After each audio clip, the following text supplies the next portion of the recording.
We mentioned tariffs briefly. That is certainly a hiccup in the relationship, but overall the trajectory is good.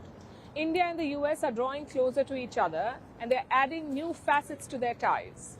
Today we are focusing on two of them, two of the new facets. One is defense cooperation and the second is energy partnership. Let's look at defense first. Two deals are expected to be discussed by Modi and Trump. A deal for US combat vehicles and for jointly producing fighter jet engines. The jet engine deal was signed back in 2023, but progress has been slow.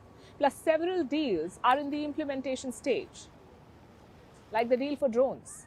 Last year, India agreed to buy 31 Predator drones. The total cost was $3.5 billion. But Prime Minister Modi and President Trump both Prime Minister Modi and President Trump will take stock of these deals, perhaps try to speed things up, because a number of US shipments are running late. In 2020, India bought Apache helicopters from Boeing. The first batch was expected by June 2024. But not a single one has been delivered so far. Same with jet engines. In 2021, India placed an order for 99 General Electric engines. Deliveries were supposed to start in 2023. Again, not a single one has arrived. Such delays are not a good look, especially in a budding defense relationship.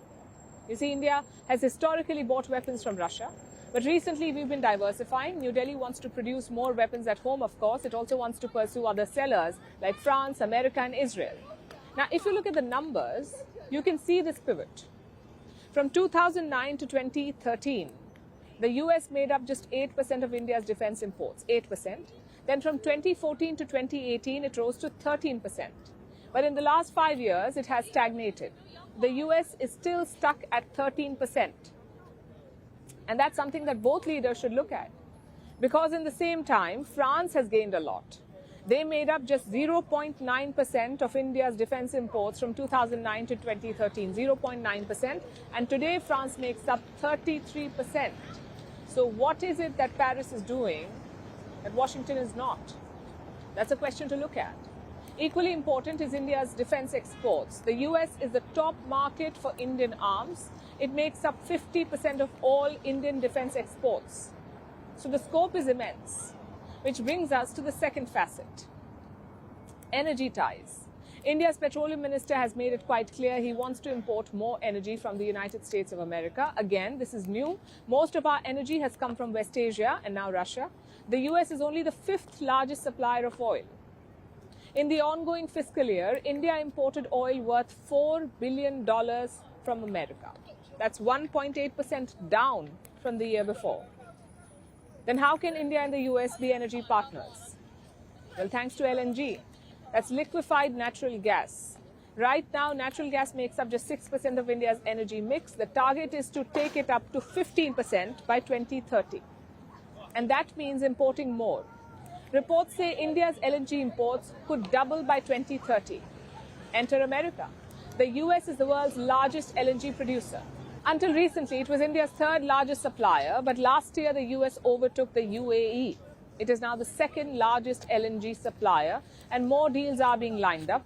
India's state-run energy firms are on the job, the likes of GAIL, Indian Oil and Bharat Petroleum. They're all negotiating with US suppliers. The goal is to sign a long-term LNG deal.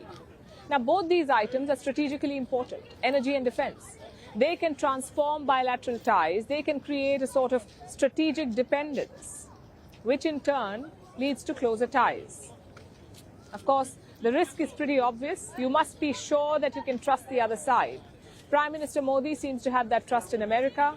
Let's see how this pivot plays out. We're calling this show Vantage. We hope you like what we put together for you. Touted as the minimum UAE's defense from that video. India's neighbors were the first to send the special edition of Vantage live from the White House throughout this week. Hindu Mandir we're on our way to Tel Aviv. Pretty measure, but it's also the perfect way to drive. I don't think that Prime Minister of Bhutan, Sherin Thagbir. Welcome to 60% of the world's office. Prime Minister Modi did the iron. We were actually How are you doing? How do you like? It's been 1 year since that meeting. Iron bars separate you from the outside. Out the vote efforts. Trump had, it says, and at $4.3 trillion. 300 billion by 2030. That's what we need to tackle climate change.